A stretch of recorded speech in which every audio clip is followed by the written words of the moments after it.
C'est quoi la différence entre un magicien et un mentaliste ? Ça, c'est une excellente question. On va même comparer plusieurs termes. On va comparer le terme prestidigitateur, illusionniste, magicien et mentaliste. Quelle est la différence entre tous ces termes ? Eh ben, la réponse...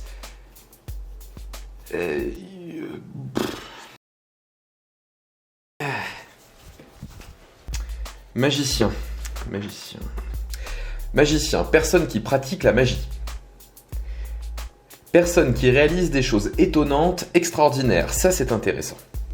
Ensuite, tant qu'on est dans les M, mentaliste.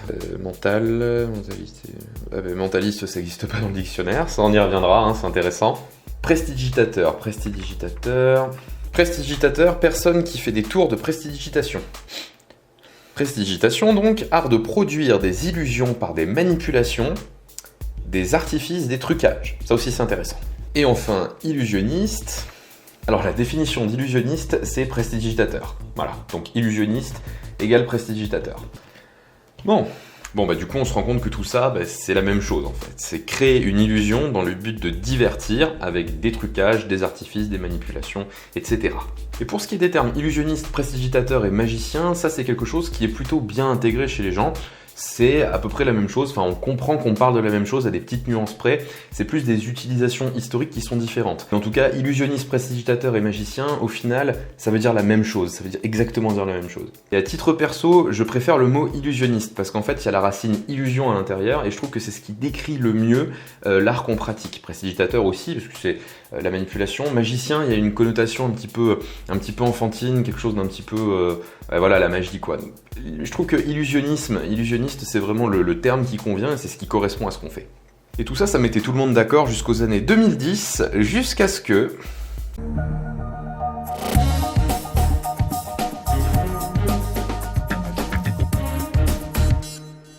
Et alors là, confusion générale. Le mentalisme s'est popularisé. Alors je dis bien popularisé parce que le mentalisme n'est pas arrivé dans les années 2010. Le mentalisme, ça existe depuis très longtemps. Même avant le XVIe siècle, on trouve déjà des écrits, enfin c'est très très vieux. Sauf que le problème, il y a eu pas mal de gens qui se sont greffés au mot mentaliste et qui n'étaient pas mentalistes du tout. Et sans parler de ceux qui profitent de leur savoir en illusionnisme pour faire croire à de vraies capacités surnaturelles. C'est le cas notamment de Uri Geller qui a sévi surtout dans les années 80. Considéré par beaucoup comme un charlatan, il a usé de son savoir à des fins plutôt malhonnêtes. Comme par exemple prétendre pouvoir réellement plier du métal avec son esprit. Ouais, rien que ça. Alors c'est quoi le mentalisme ? Si vous prenez un dictionnaire, vous vous rendez compte qu'on trouve pas de définition à l'intérieur. Et c'est ça le problème avec ce genre de mot, c'est qu'il est pas défini, tout le monde s'en sert, en tout cas plein de monde, et du coup il y a des gens qui y collent tout et n'importe quoi dessus. Si vous demandez à un mentaliste ce qu'est le mentalisme, et est-ce qu'il est un illusionniste, la plupart du temps, je dis bien la plupart du temps, il vous répondra que non, ça n'a rien à voir, il n'est pas magicien ou illusionniste, ça repose pas sur les mêmes trucs. Un mentaliste, ça utilise de la psychologie, de la déduction, parfois de l'hypnose, parfois, et un petit peu de magie aussi. Faut intégrer un truc, c'est que mentalisme égale illusionnisme. Point à la ligne. Le mentalisme, c'est de l'illusionnisme, parce que c'est précisément le fait de donner l'illusion qu'on arrive à lire dans les pensées des gens, ou par exemple à prévoir ce que va faire quelqu'un, ou à donner l'impression qu'on va réussir à influencer le choix de quelqu'un. Et il y a cette tendance dans le mentalisme à essayer de couvrir un peu tout ça et à ne pas être très très clair sur ce qui se passe derrière. Alors ce qu'on pourra vous répondre en tant que mentaliste, c'est que ça permet de laisser un petit doute dans la tête du spectateur, ça permet de le laisser réfléchir. Et ça, je suis pas du tout contre ça, je trouve que c'est bien, et justement, c'est le propre de l'art de l'illusion. L'illusionnisme, c'est justement de montrer au spectateur qu'il faut douter sur ce qu'on voit, et qu'il faut un petit peu remettre en question notre perception de ce qu'on voit. Mais c'est ça qui est important, c'est pas remettre en question ce que l'on voit, c'est remettre en question la perception qu'on a de ce que l'on voit. Vous voyez la petite différence ? Le problème avec le mentalisme, il est là, c'est que quand on le définit mal et surtout qu'on le borne mal, on peut instiller des fausses croyances dans la tête des gens. Je m'explique souvent quand je rencontre des gens et que je parle de mentalisme avec des moldus, avec des gens qui font pas du tout d'illusionnisme. Espèce de sang de bourbe. Ils vont me dire, ah tiens, moi je connais un psychanalyste, moi je connais un psychologue, moi je connais, etc., etc. Et du coup, ils ramènent le terme mentalisme à des termes psychanalytiques ou psychologiques qui n'ont rien à voir, mais vraiment rien à voir. Mais c'est pas de leur faute, c'est de la faute aux mentalistes qui justement définissent très très mal ce terme et qui laissent planer un doute sur ce que c'est et un flou artistique sur tout ce qui se passe derrière en fait.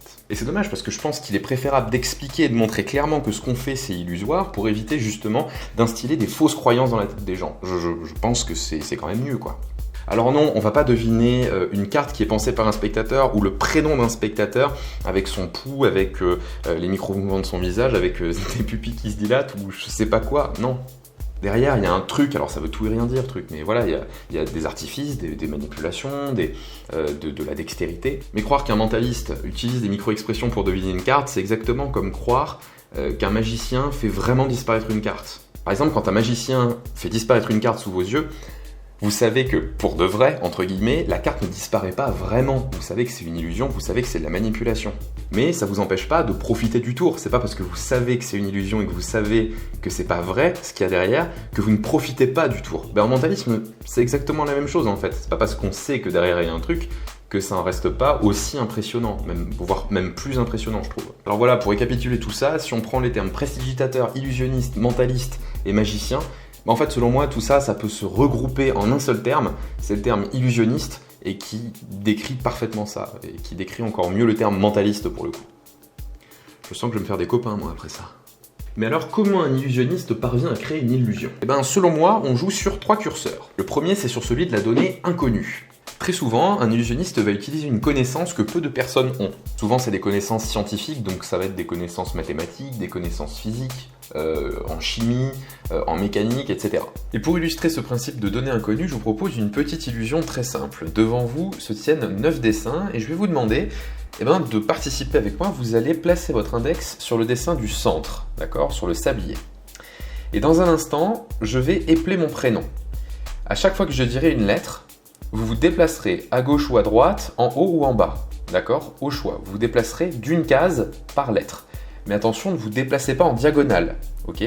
Donc déplacez-vous soit à gauche, soit à droite, en haut ou en bas. Et ensuite, vous vous déplacerez dans n'importe quel sens que vous voudrez, tant que vous n'allez pas en diagonale. Donc à chaque lettre, vous vous déplacez. Vous êtes prêts ? C'est parti. D, A, M, I, E, N. C'est bon ? Très bien, parfait. Et maintenant, vous allez faire exactement la même opération, mais cette fois-ci, vous allez épeler votre prénom.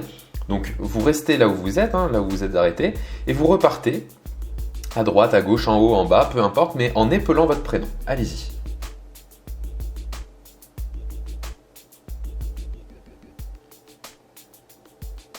Parfait. Toujours en partant de là où vous vous êtes arrêté, vous allez encore une fois épeler votre prénom, toujours en allant en haut, en bas, à gauche ou à droite, mais jamais en diagonale. Allez-y, épelez votre prénom.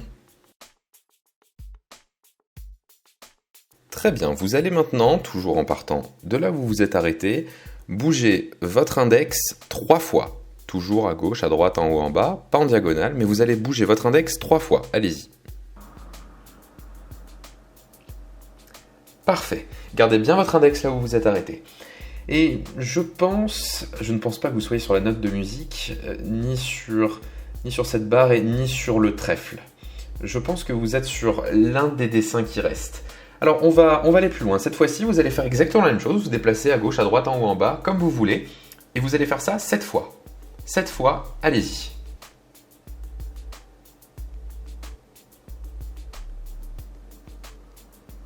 Très bien, parfait. À présent, je pense... Non, vous n'êtes pas sur le palmier, vous n'êtes pas sur le cœur non plus, et je pense que vous n'êtes pas sur le globe non plus. Je pense que vous êtes sur l'un de ces 3 dessins restants. Et ce que je vais vous demander, c'est de refaire la même opération 3 fois. Allez-y, bougez votre index 3 fois.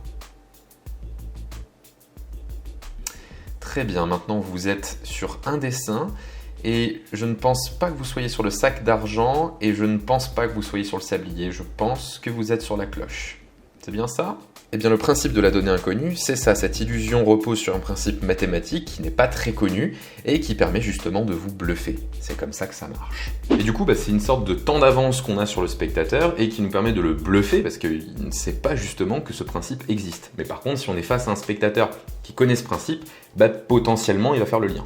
Et c'est là qu'intervient le deuxième curseur, c'est celui que j'appelle la donnée cachée. Tout simplement, en fait, c'est le fait de dissimuler un accessoire, de dissimuler un objet qui va nous permettre de créer l'illusion. Et du coup, le spectateur n'a pas connaissance de cet objet, et du coup, il se laisse bluffer parce qu'il ne pense pas à cet accessoire secret, il ne pense pas que ça peut intervenir dans le champ de ce qu'il est en train de voir. Et le troisième curseur, c'est certainement celui qui est le plus important, c'est celui de la maîtrise de l'attention. Alors non, on ne parle pas de détournement de l'attention, mais on parle bien dans le jargon de maîtrise de l'attention. Alors pourquoi on parle de maîtrise de l'attention ? En fait, tout simplement, c'est une méthode très puissante qui nous permet d'orienter l'attention d'un spectateur là où on veut qu'elle soit. Ça va nous permettre de cacher une manipulation, de cacher un objet, etc. Bon, je crois que j'ai tout dit, moi. Alors voilà, ce qu'il faut retenir, c'est qu'un mentaliste, c'est un illusionniste. Le mentalisme, ça a toujours été une branche de l'illusionnisme. En fait, il y a tout un courant du mentalisme qui essaie d'extraire le mentalisme de l'illusionnisme, à des fins de compréhension, à des fins de présentation notamment. Et du coup, c'est pas du tout ça que je critique, c'est une volonté artistique et ça peut très bien s'envisager. Moi, je trouve que le seul problème, c'est quand on laisse des fausses croyances s'instiller dans l'esprit du spectateur.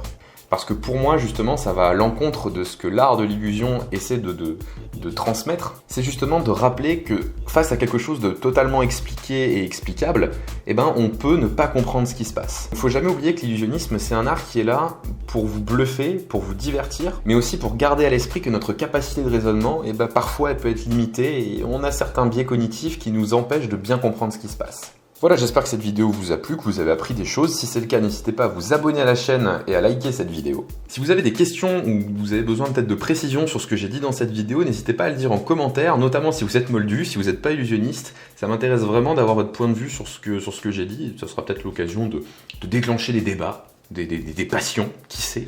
Et pendant ce temps, moi je vous dis à la prochaine.